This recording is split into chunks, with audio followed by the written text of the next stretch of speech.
Y bueno, nosotros estamos iniciando aquí el especial del Día de la Independencia en Radio Universidad FM, la 100.7. Y bueno, saludamos ya de antemano a nuestro invitado de honor, al profesor doctor Víctor Ríos Ojeda, rector de la Universidad Nacional de Pilar. Y luego vamos a dar también la bienvenida al compañero Pablo Ríos, quien es ya parte de la casa, pero nos honra esta presencia esta mañana del doctor Víctor Ríos para compartir con nosotros, con la audiencia, este especial del Día de la Independencia. Muy buenos días, doctor, ¿cómo estás? Bienvenido. Buen día, Héctor, gracias por la invitación. Estoy muy contento nuevamente de venir a compartir este espacio en Radio Universidad. Agradezco también a Pablo que adelanta un poco su presencia, porque en principio estaba prevista para las 10 esta entrevista, pero empezamos a las 9. También a Griselda, a Paulino, el director de la radio, a Hugo, que siempre está dispuesto a acomodar todo para que esto salga perfecto. Y estoy acompañado de Javier y Karen, que están en la parte logística. Así es que estamos preparados para conversar un poco, Héctor, Pablo, sobre la independencia del Paraguay, el 14 y 15 de mayo de 1811, que significó el inicio del proceso de independencia de nuestro país. Y le decía aquí a Pablo que la idea es conversar un poco sobre temas que no siempre se desarrollan en nuestras instituciones educativas. Es decir, poco vamos a estar hablando de las fechas, de los nombres de los próceres, que a veces nos olvidamos también, ¿verdad? En qué momento ocurrieron las cosas, la caminata esa por el famoso pasillo, la intimación a Velasco, y porque son temas que se enseñan más en nuestras instituciones educativas, son motivos de debates académicos, de los historiadores, hay muchos materiales al respecto, y vamos a centrarnos un poquito más en lo que era la geopolítica de aquel entonces, qué ocurría en Europa, qué pasaba en la región, y hay un tema ahí que no siempre es visibilizado, que me falta terminar mi mate, he visibilizado, que es el cambio de guardia en la hegemonía mundial. Eso se dio justo en ese proceso de decadencia de España y de emergencia de Inglaterra. Entonces, de todo eso queremos hablar en estos, creo que 60 minutos, ¿no, Pablo? Muy buenos días, doctor. El placer, el gusto de tenerlo aquí. Siempre que tenemos la posibilidad de recibir a nuestro rector, a nuestra máxima autoridad, realmente hay un interés superior al que nosotros generamos día a día. Entonces, gracias por esta visita. Hoy ya víspera de nuestro gran feriado. Y sí, justamente, doctor, estoy escuchándolo atentamente. El año pasado estuve haciendo un poco del papel de docente, estuve reemplazando a un docente de historia, de geografía, y el programa en sí ya predispone a que uno enseñe en aula. El Paraguay se independizó el 14 y la madrugada del 15, pero nunca se habla del contexto. Y como suele decir nuestro compañero Adilio Lescano, el texto sin el contexto es exactamente igual a la mentira, repite con frecuencia. Pero poco se habla de qué pasó en España, cuando se enteraron que ya no teníamos rey, que Fernando VII había huido por la invasión de las tropas de Napoleón y cosas por el estilo, que el último virrey que representaba la autoridad monárquica también había sido depuesto, Baltasar de Cisneros, y que todo eso dio pie al principio de emancipación. De eso casi no se habla, doctor. No, casi no se habla, y realmente, bueno, Héctor es más joven que nosotros, no sé cómo se habrá enseñado esto en los últimos años. O sea, sé porque fui ministro de Educación también, pero muchas veces aparecen profesores como vos que de repente te dan una visión un poco diferente a lo que aparece estrictamente en los programas de estudio. A nosotros, en mi época, la enseñanza de la historia era importante en las escuelas y colegios, pero era esta historia muy nacionalizada, digámosle, muy centrada en lo que fue Paraguay, las fechas, los nombres de los... Muy cronológica. Muy cronológica, sí. Fecha de la independencia, nombre de los héroes, de los próceres, de los presidentes, después ya la guerra, las batallas, números de soldados, etcétera, etcétera. Que es importante, obviamente es importante, Pero hay que contextualizar eso. A mí siempre me llamó la atención. Yo decía, me acuerdo, en secundaria ya decía, ¿y qué pasaba en el mundo? Y verdaderamente ese es una debilidad de nuestra enseñanza. Porque inclusive, no sé si ustedes habrán escuchado, Héctor y Pablo, en un momento dado un presidente de Paraguay, no hace mucho tiempo, dijo, el Paraguay se independizó solo. No necesitó de ningún libertador. O sea, Paraguay no tuvo la necesidad de que ningún libertador venga a liberarlo. Se independizó solo. Dijo un presidente de la República. Y ahí yo dije, bueno, realmente estamos mal. Porque es impensable que el Paraguay solo se haya independizado. Claro. Era imposible. Sin el contexto favorable. Sin el contexto favorable. Es decir, el proceso de independencia se inicia en América Latina y, o sea, yo no sé, se llama ucronía, eso de decir qué hubiera pasado. Pero hagamos un poquito de ucronía. ¿Qué hubiera pasado si Napoleón no aparecía? Claro, Sí, claro, porque ¿qué hizo Napoleón? Napoleón avanzó sobre las monarquías, o sea, realmente Napoleón causó estragos a las monarquías absolutas vigentes en Europa, que gobernaban Europa. No pudo con Rusia, ¿verdad? No pudo con la Siberia rusa y no pudo con los ingleses porque los ingleses estaban ahí, o sea, era una isla y tenían mucha fuerza, ¿cómo se llama? Naval. sí. Tampoco finalmente pudo con España, pero ya no era con la monarquía, sino era con el pueblo español. El pueblo español realmente muy bravo y se enfrentó tremendamente con Napoleón, pero Fernando VII abdicó. Sí. Tuvo que abdicar. Entonces, Napoleón debilitó en definitiva a la monarquía española. Esa noticia, como no había WhatsApp, no sé en cuánto tiempo llegó a América y aquí llegó la noticia de que las colonias estaban sin rey. Sin rey. Entonces, ¿A quién le debemos obediencia? A quién le debemos obediencia. Entonces se produce el movimiento ahí en Buenos Aires, que en definitiva, en el 25 de mayo de 1810, se conformó el triunvirato, pero seguía gobernando en nombre del rey, que estaba preso. Seguía gobernando en nombre del rey. Él no declaró a Argentina la independencia el 25 de mayo. Igual que Paraguay. Paraguay, en Sudamérica, fue la primera república, porque en 1813, en la Asamblea de Octubre, así se declara Paraguay independiente ya a partir del liderazgo político e intelectual de un señor que se llama Gaspar de Francia. Pero seguíamos, nuestros próceres en principio seguían gobernando en nombre del rey.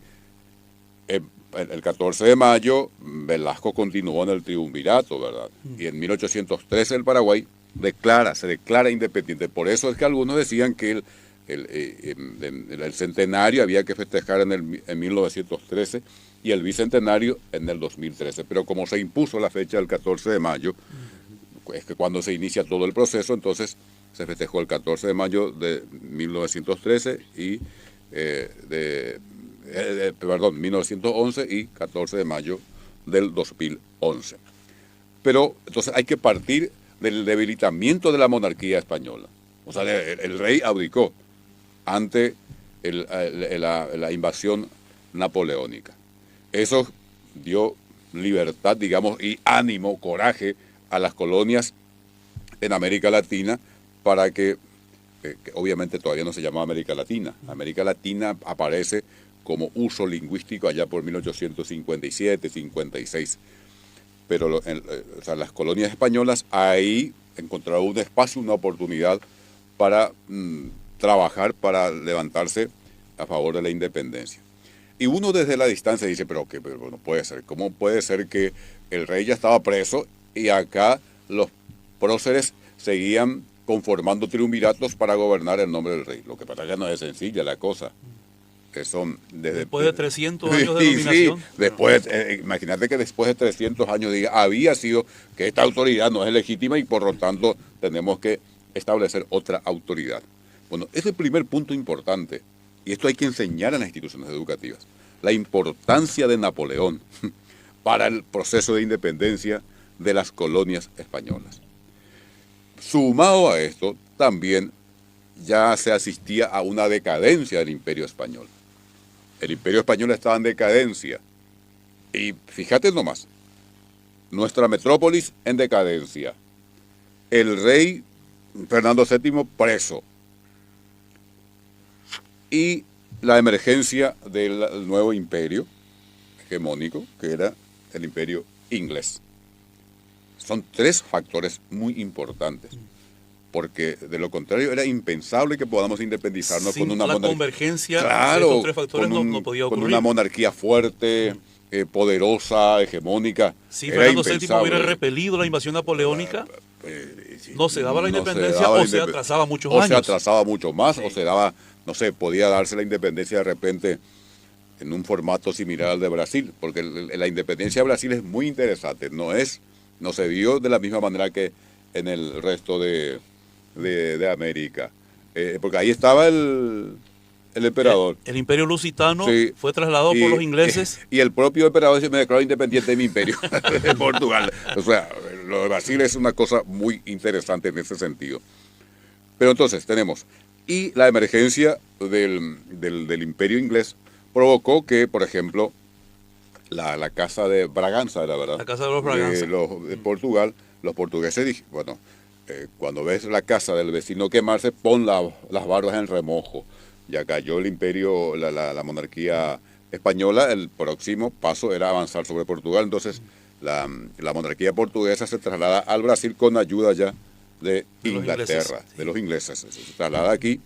Entonces, obviamente, Inglaterra promovía los movimientos de independencia en América de las colonias españolas para poder reemplazar a España en el ejercicio de la hegemonía, reemplazar a España, Inglaterra en este continente. Es por eso que uno va a encontrar, por ejemplo, yo me acuerdo cuando grabamos una película aquí en la universidad, que siempre aparecía un portugués incitando a los paraguayos a independizarse de España, porque el portugués ese respondía realmente a los designios de la corona inglesa. Por lo tanto, surgieron movimientos independentistas por todos lados y obviamente también apareció ahí, dicen que hay mucha influencia de la masonería, que como yo por lo menos no tengo mayores datos al respecto, prefiero dejar sin efecto, porque los masones eran liberales, eran antimonárquicos, anti-jerarquía eclesiástica, entonces sus ideas también fueron muy importantes para el movimiento independentista de las colonias españolas. Pero los datos objetivos que nadie puede discutir realmente y con seriedad es que la corona española estaba en decadencia.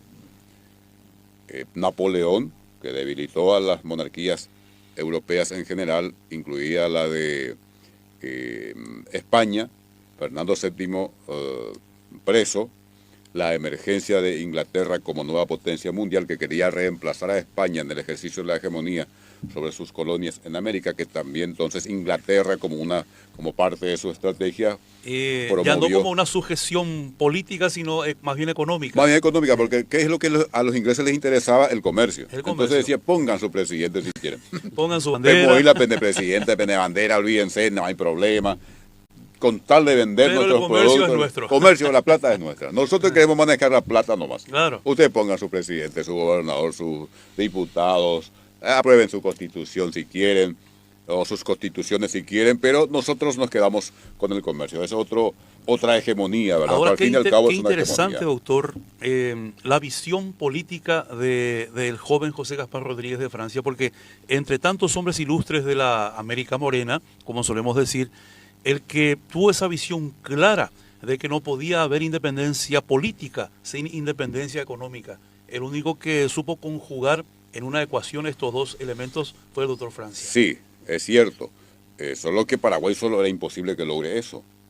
Pero ¿qué ocurría alrededor de Paraguay? Entonces lo que hizo Francia es fundar al Paraguay. Para mí es el padre fundador de la patria, políticamente, pero económicamente era imposible que Paraguay se sostenga solo. Y entonces ya después vimos cómo terminó esto, ¿verdad? Sobre todo después de la guerra del 70. Pero ¿qué ocurría, digamos, a principios del siglo XIX? Entonces el movimiento independentista en toda América. Obviamente ya sabemos lo que ocurrió en Paraguay. Pero, a ver, hubiéramos aguantado nosotros, por ejemplo, sin San Martín, sin Bolívar, sin Güemes. Paraguay se hubiera independizado solo. Como dijo aquel presidente. Como dijo aquel presidente. Esto es también hacer ucronía, o sea, hablar de lo que pudo haber sido. Yo no tengo la más mínima duda y ojalá algún día podamos tener tiempo y hacer una tesis doctoral al respecto. O por lo menos un artículo, una investigación. Para mí es impensable. Claro, ¿cómo se va a escindir de todo ese movimiento ¿Cómo emancipador? va a sostener? Claro. O sea, al doctor Francia, bueno, el doctor Francia decidió encerrarse, pero supongamos que los españoles hubieran recuperado el Alto Perú, hubieran recuperado Argentina. O sea, vos te pensás que el doctor Francia iba a aguantar una invasión. Sí, lo iban no a colgar ahí, no tenemos nada. ahí con Patiño, le iban a colgar ahí frente a la catedral, ¿verdad? El doctor Francia. Pero ¿qué ocurrió? Dentro de ese proceso surge, por ejemplo, un San Martín en la Argentina, porque la élite porteña, Rivadavia, Alvear y compañía, ya estaban muy en contacto con Inglaterra y ya estaban muy poco preocupados por la independencia política y económica, mucho menos, de Argentina y de lo que eran las provincias unidas del Río de la Plata. Pero San Martín emerge, o sea, de Yapeyú, que es alguien que fue criado por una india guaraní, por eso dicen que hablaba guaraní. Sí.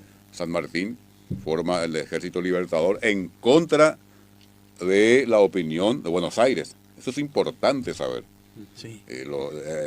En un momento dado, inclusive, le ordenaron a San Martín que desactive su ejército. Él desobedeció a Buenos Aires, cruzó los Andes y siguió hasta Perú. Pero fíjense, siempre me pregunto, ya no sé si, pero yo sé que Pablo sabe, no sé, Héctor, que es muy joven, el sargento Cabral. El sargento Cabral en la batalla de San Lorenzo, que es una batalla acá en la provincia de Santa Fe, donde San Martín se enfrenta con el ejército español en Santa Fe, ahí casi lo matan a San Martín.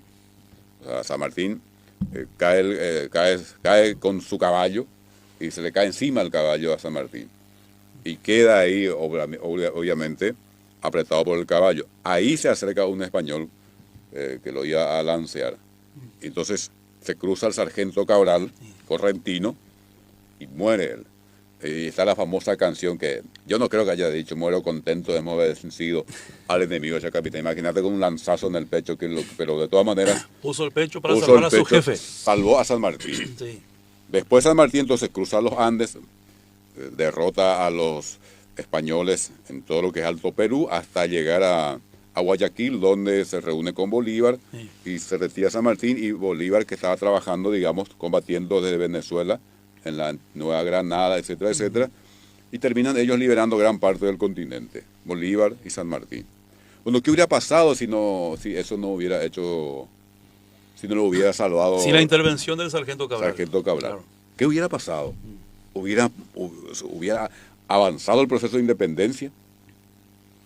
Porque si Martín no los derrotaba a los españoles, seguramente iban a recuperar Argentina. Y volvían con mucho más fuerza. Y volvían con mucha más fuerza. Pero no queda ahí.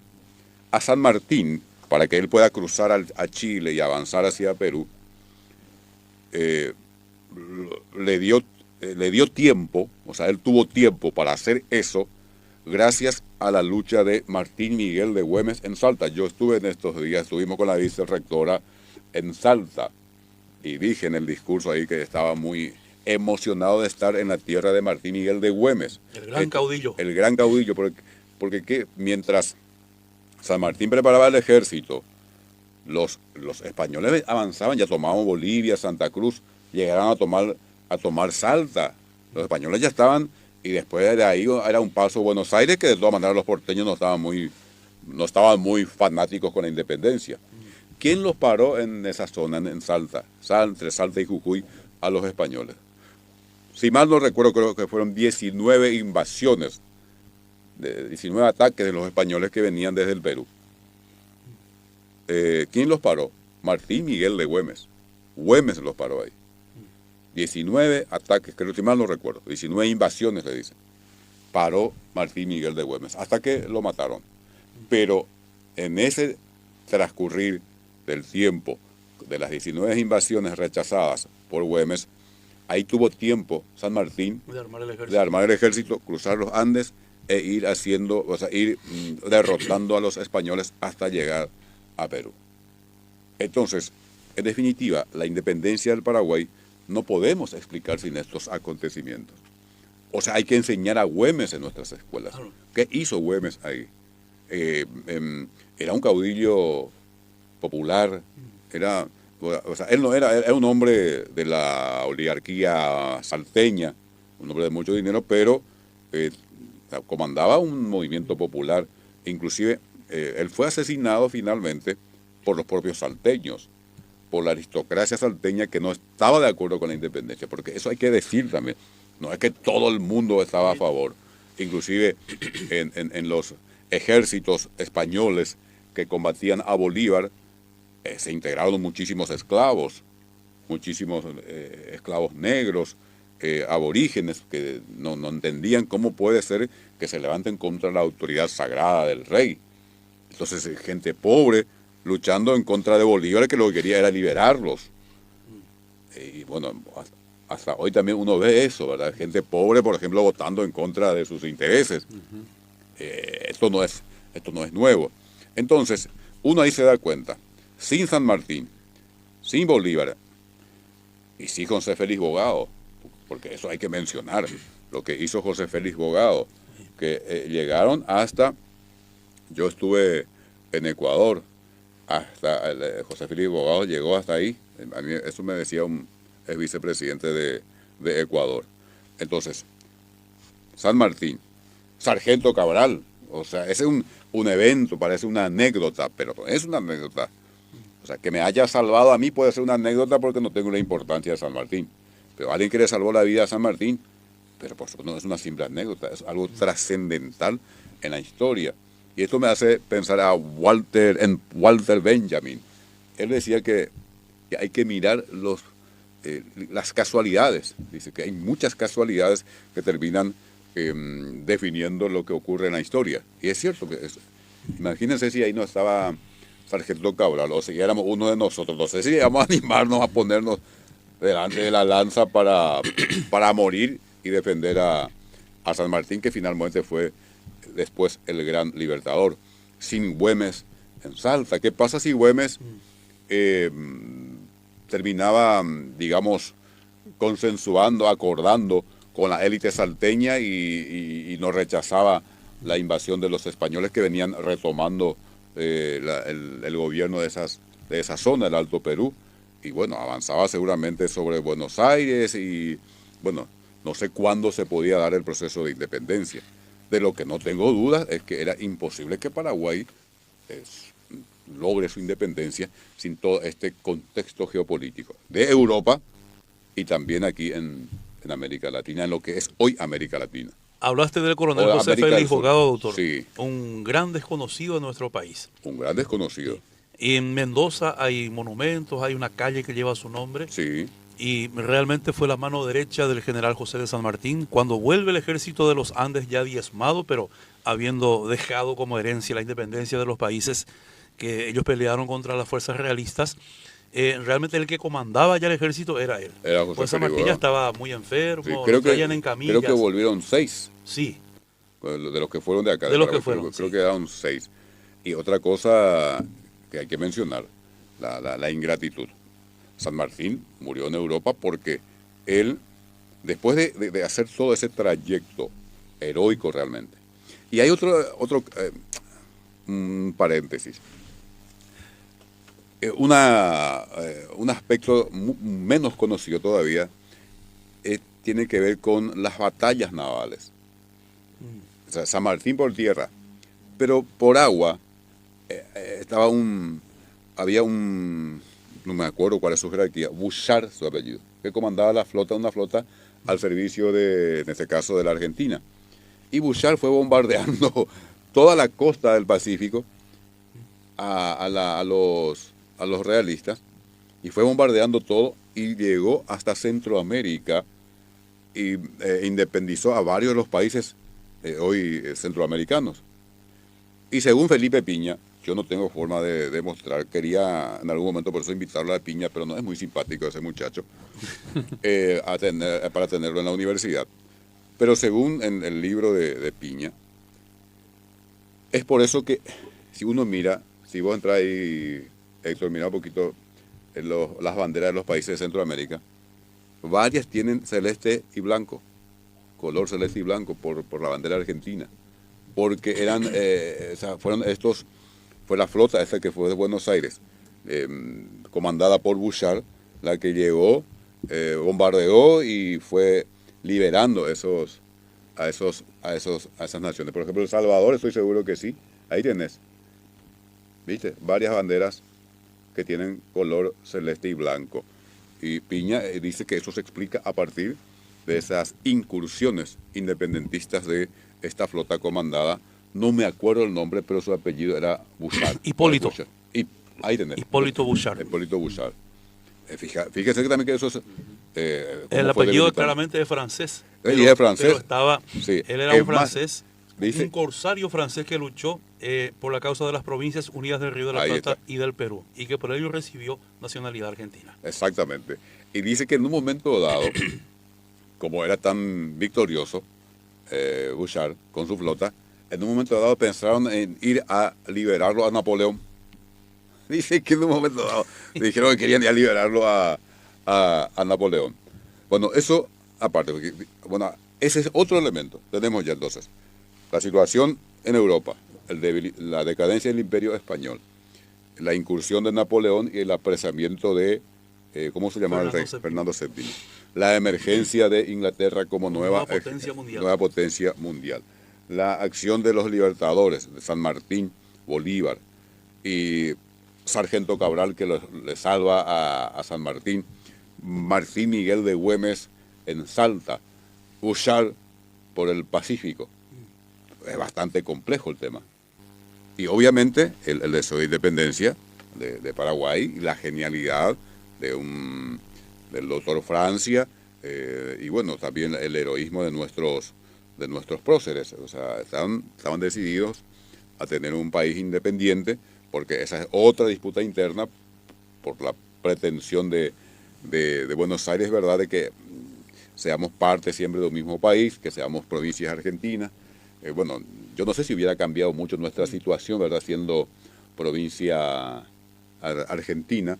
De todas maneras, nosotros estamos muy contentos y creemos que ha sido un acierto que hayan dicho Paraguay será... era el término, doctor. Ucronía. Bueno, muchos dicen más rápido ñanderu paraí, ñaño no paraí, lleva ñandeo y como ñande de Argentina, no hay más problemas. Sí, muchos dicen eso. Eso es ucronía. ¿O qué hubiera pasado si Francia hubiera aceptado la propuesta de Artigas de hacer un país, una alianza, digamos, con Entre Ríos y, ¿cómo se llama?, la banda oriental? O sea, tener un país, sería Paraguay, Entre Ríos y Uruguay. Con eso también tendríamos salida al mar. ¿Qué hubiera pasado? Pero Estados Libres del Sur, algo así. Algo así era el nombre, Artigas, pero eso Artigas. es ucronía también. Ucronía. Lo que ocurrió realmente, esto que hoy estamos comentando, obviamente a muy grandes rasgos, en una hora estas cosas no se pueden terminar de explicar, pero la idea era que tengamos una visión diferente de lo que fue la independencia de nuestro país y de las colonias españolas en general. Hay un punto que me parece interesante también, doctor, tratar. Los oficiales paraguayos tenían mucha amistad con los oficiales argentinos. Sí, que obviamente. ya venía de antes. Obviamente. Y obviamente. Empezaron a hablarse, como diría don Julio Contreras, los primeros cabildeos de lo que después desembocó en la independencia. Empezó en esos diálogos en Buenos Aires. Sí, sí. Y ahí es muy interesante analizar lo que pasó con Belgrano, porque Belgrano vino y bueno, recibió una paliza en, ¿cómo se llaman esas batallas? Paraguarí y... Tacuarí. Tacuarí, Cerro Porteño. Cerro Porteño. Hay que cambiarle ese nombre, pero bueno. Recibió una paliza. Y yo siempre estuve ahí, porque Argentina ya estaba, Buenos Aires ya estaba en proceso de independencia. Y nosotros seguíamos bajo el gobierno de Velasco, ¿verdad?, de España. Entonces, vienen los argentinos y nos dicen, usted tiene que independizarse también. Y nosotros salimos, le dimos una paliza a los argentinos en realidad, en ese caso defendiendo al gobernador español. Claro. Pero y después lo tumbamos al Finalmente gobernador lo sacamos finalmente. Entonces, ese es muy, eso es muy interesante porque fíjate nomás que nos dicen que en realidad los paraguayos querían ser independientes, no querían cambiar una cadena por otra. Sobre todo vimos después el otro Francia. Pero otros próceres como Yegros y compañía no tenían la misma visión. Sí. Porque ellos tenían muy buenas relaciones comerciales con Buenos Aires y como vos dijiste, además seguramente ahí había amistad personal. Entonces hubo esa disputa interna en nuestro proceso de independencia que terminó, ya sabemos, con apresamientos, fusilamientos de próceres, que es una evaluación que tenemos que hacer nosotros como paraguayos, ¿verdad? Depende del posicionamiento de cada uno para, bueno, terminar estigmatizando o condenando a Francia o no. Pero lo que no podemos negar es que realmente el doctor Francia ha sido el fundador del Estado paraguayo. Sí. Y Manuel Belgrano venía con la idea de que Paraguay siga siendo parte de las provincias, Esas provincias unidas. Sí. O sea, si se concretaba haciendo nuevamente Ucronía, si Belgrano terminaba imponiéndose, probablemente hubiéramos sido una provincia de la República Argentina, o no sé, quizás con el tiempo, con la influencia del doctor Francia y otros, lográbamos nuestra independencia, porque Creo si es que por eso son también parte 24 las provincias, ¿verdad? Claro. Seríamos la 25 probablemente. 25, y también parte de Bolivia formaba y era integrante de las Provincias Unidas del Río de la Plata. Finalmente quedaron como parte de Bolivia. Esa parte también es un aspecto muy particular que debemos analizar. Yo realmente no sé si hubiera sido distinta la situación del Paraguay siendo provincia de la Argentina, pero por lo menos estoy muy contento de que seamos un país independiente, porque realmente tenemos diferencias importantes desde el punto de vista cultural, etcétera, etcétera, con los argentinos. Un detalle no menos importante. Como Digo argentinos, no con los correntinos. Claro, no es un dato menor, como diría Francisco Jiménez. Sí. Usted en un discurso una vez, doctor, habló de la juventud, de la juventud de los próceres, sí, que apenas tenían un poco más de 20 años. Sí. La mayoría. Eran, pero muy jóvenes realmente. Pero alguien me explicó después que la expectativa de vida también era corta. Era menos que hoy, o sea, de joven tenés que hacer las cosas porque después la vida no te daba tiempo, digamos. No sé si seguimos hasta el final o escuchamos. No, depende de usted. Sí. Lo que quería mencionar, destacar de lo que dijo hace instantes nomás. Purgando un poco también se veía que los próceres eran jóvenes. Sí. Pero jóvenes, por eso decía que 20 y pico de tiene años que sí. En ese tiempo había que hacer rápido las cosas porque la expectativa de vida no era tan alta. Obviamente, o sea, esto no hace falta ser muy inteligente para saber por qué no había tanta medicina, tantos avances que ahora nos permiten curar ciertas enfermedades que antes no se curaban. Entonces la gente moría relativamente joven en general. Posiblemente pienso, doctor, que ya a los 22, 23 años ya se alcanzaba una madurez que no se condice hoy con la madurez de un joven de 22 años. Obviamente, por el nivel. Fíjense que el Mariscal López, es cierto, era el hijo del presidente, pero si era un tilingo, tampoco a los 18 años lo nombran general, como es. Y como los ejércitos eran integrados por adolescentes, cosas que hoy no... El contexto y la preparación... Pero no por ahí, las condiciones de vida, las condiciones, ¿cómo se llama? Lo difícil de la naturaleza, lo difícil de la vida.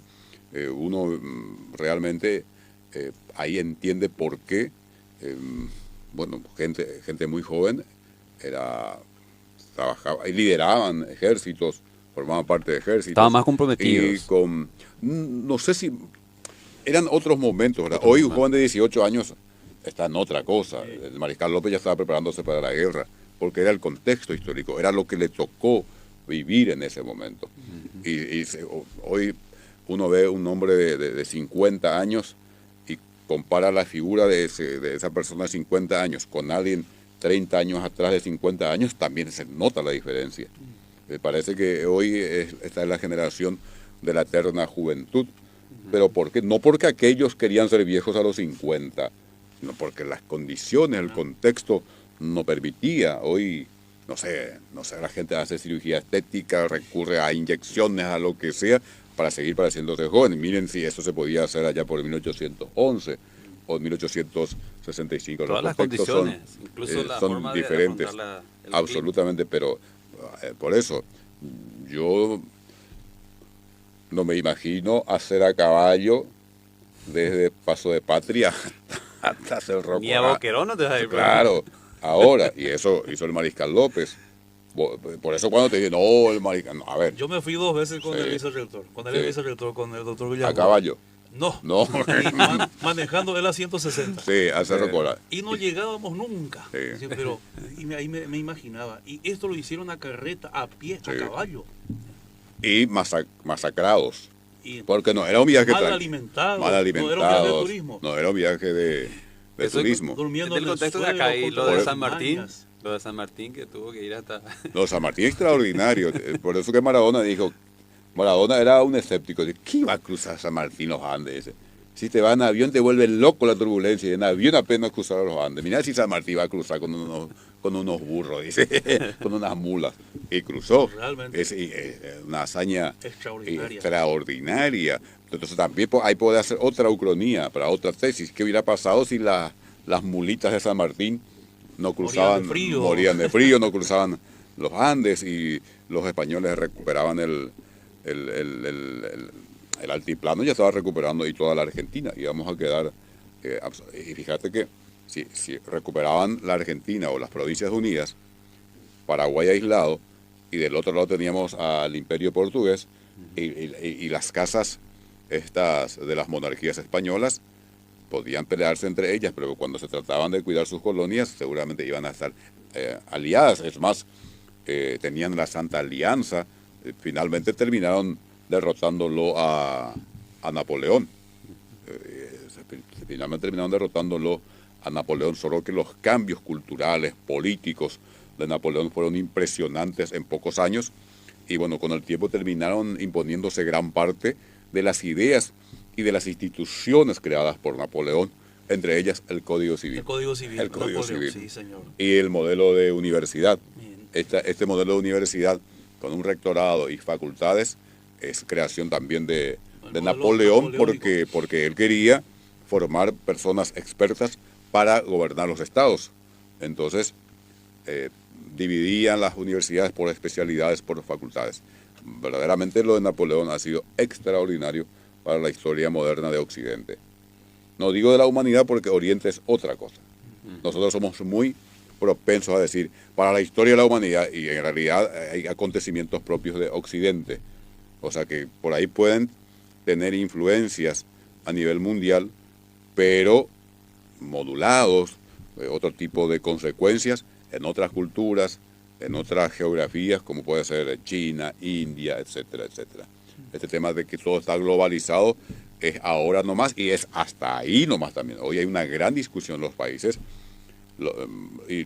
o algunos bloques se cierran hoy bastante ya. Por eso atacan mucho al globalismo. Y dicen, bueno, este tema de igualdad de género es producto del globalismo. No, tampoco es eso, pero de todas maneras, hoy estamos asistiendo a algo similar a lo que pasó a principios del siglo XIX, el cambio de guardia, digamos. Porque ¿qué pasó después? Inglaterra quedó como potencia mundial.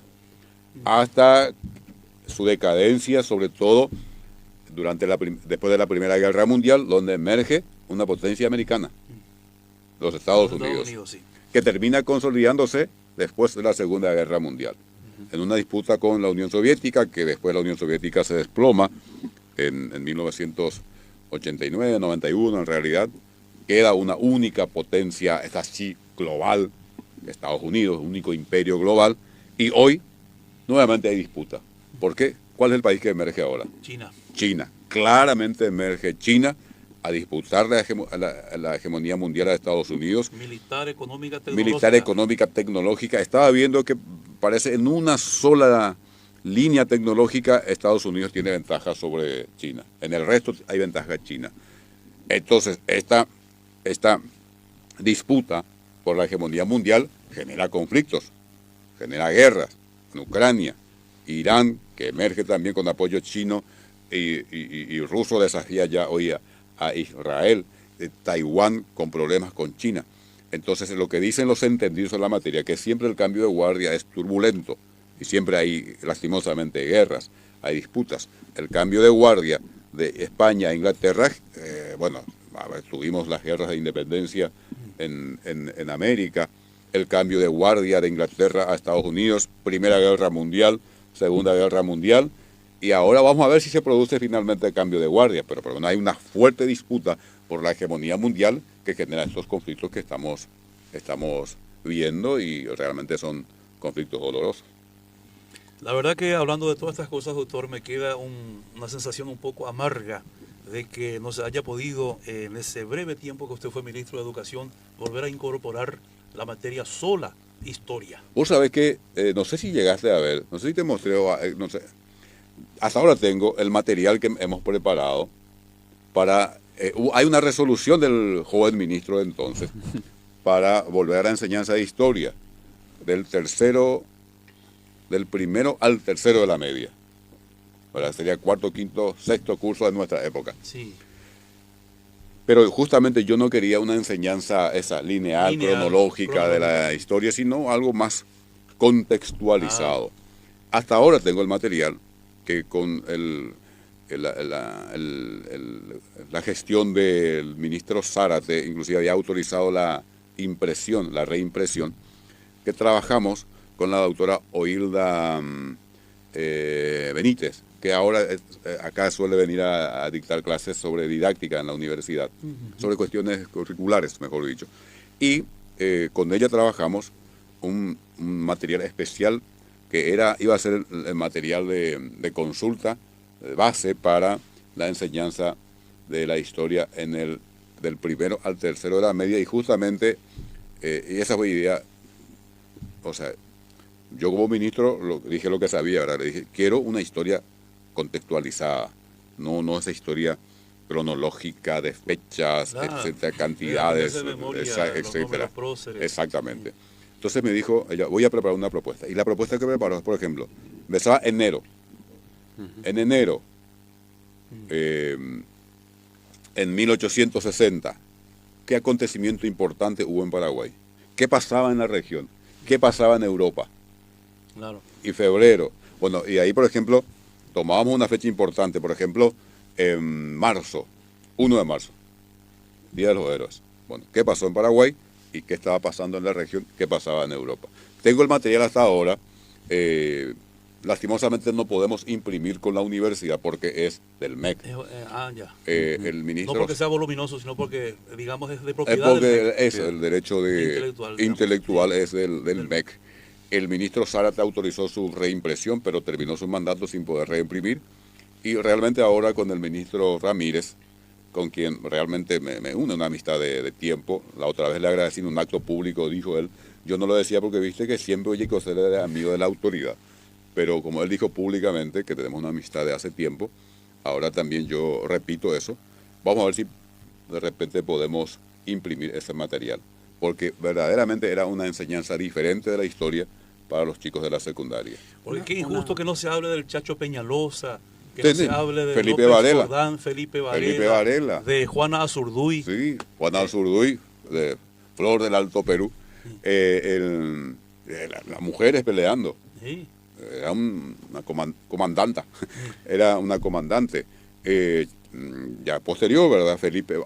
Pero durante el proceso de independencia, lo que hizo Pancho Ramírez, los caudillos argentinos que peleaban contra Buenos Aires. Conocer esa canción extraordinaria, o sea que bueno, un relato, la Oda de los Caudillos. Sí. ¿Cómo que se llama me acuerdo el artista que graba siempre, que grabó varias poesías, digámosle, nacionalistas de la Argentina. O Felipe Varela en 1866, que lanzó una proclama, se llama Proclama Americana, pero en realidad era en defensa del Paraguay. Paraguay.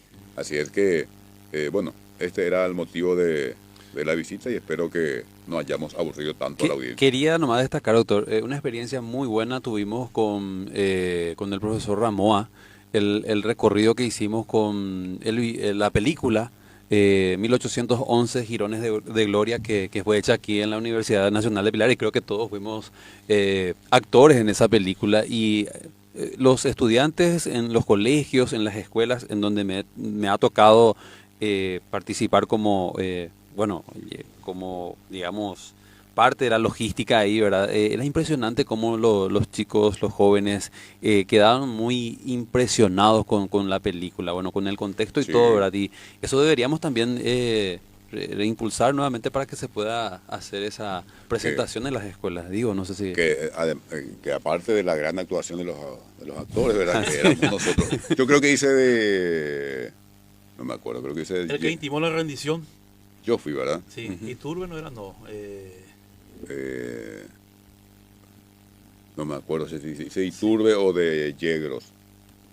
La verdad que no me- No recuerdo. Pero era el que le intimó la rendición a Velasco. Sí, yo me acuerdo, el año pasado creo que fue, en el CREP, a Raúl le tocó intimar la rendición a Velasco. Ujú. Se repitió la historia. Se repitió, y él intima, yo estaba en la gradería, intima y bueno, después Velasco se rinde y los michaí espontáneamente explotaron en aplausos y en gritos. O sea, Sí, la Vicente gente... Ignacio Iturbe fue doctor.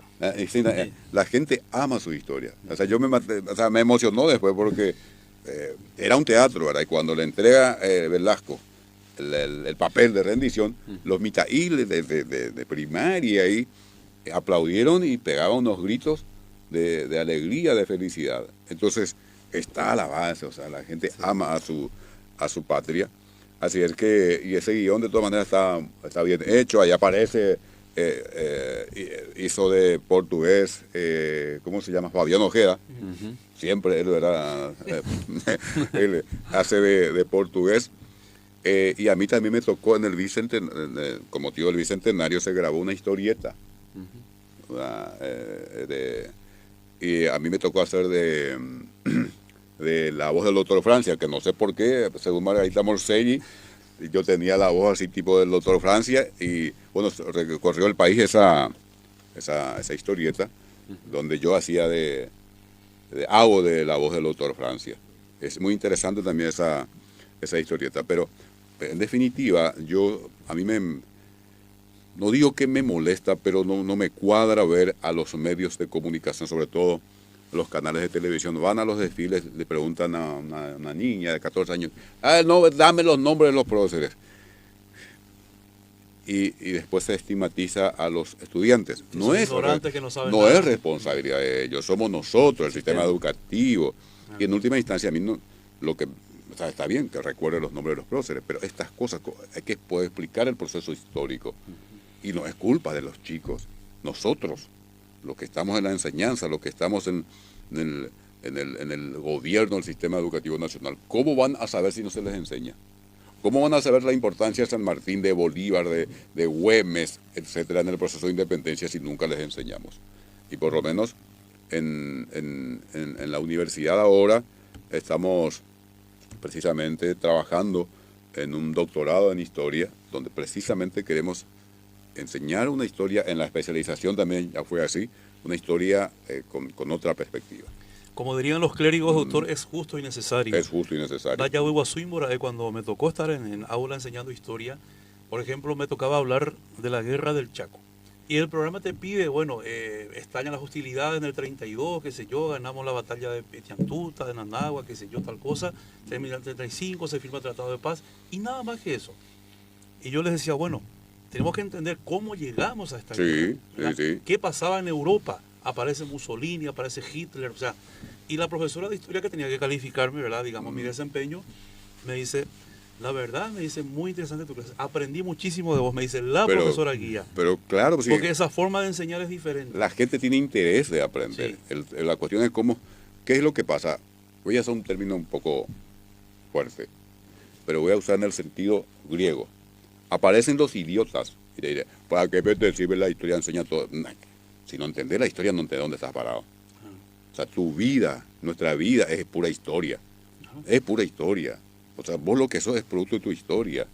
Absolutamente. Nosotros hablamos guaraní porque el guaraní no desapareció a pesar de haber sido prohibido. Y eso hay que saber. Y una serie de cuestiones.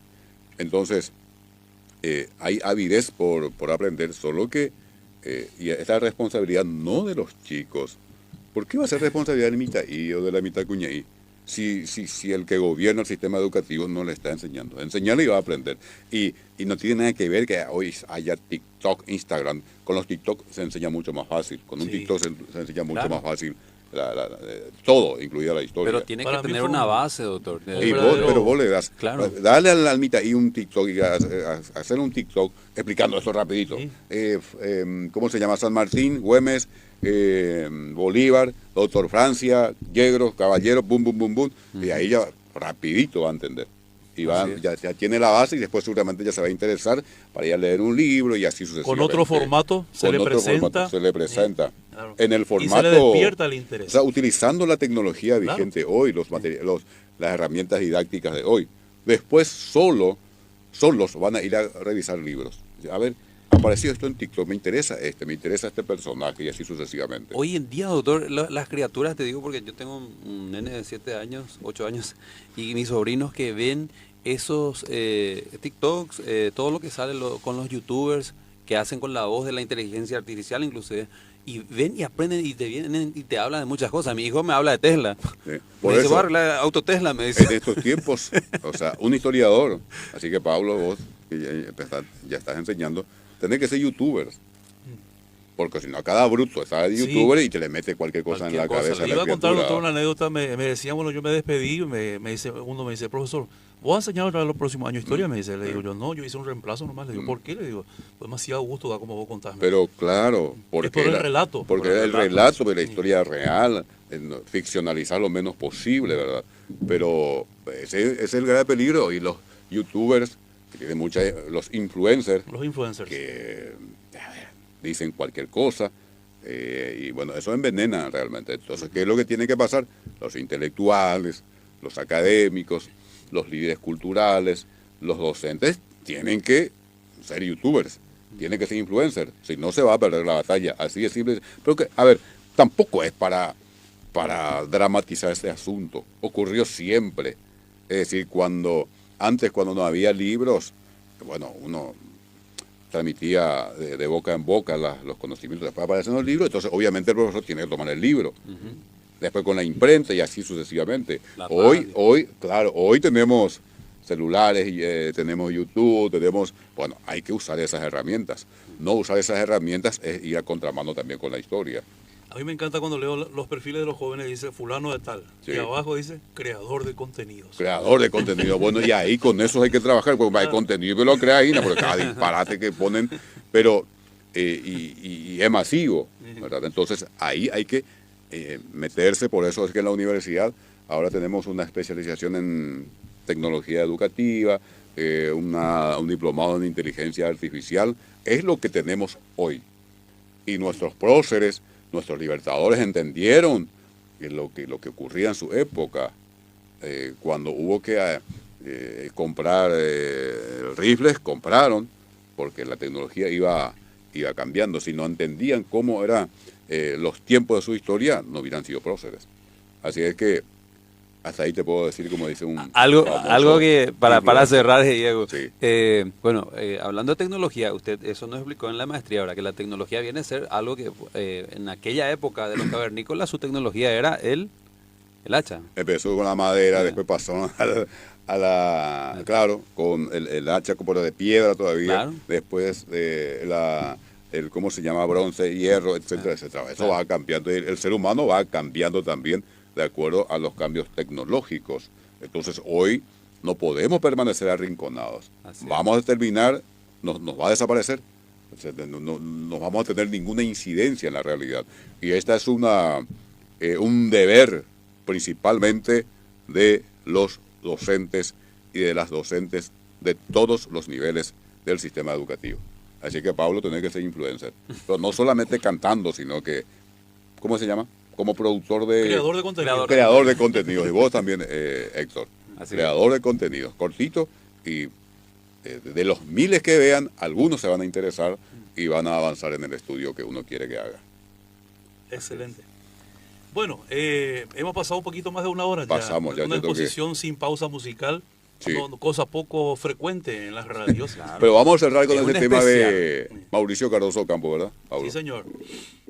Chococue Purajey. Chococue Purají. En versión de... Letra de Mauricio Cardoso Campo, música de Francisco Nenín Alvarenga, en versión de los hermanos Richard Palma de Itagua.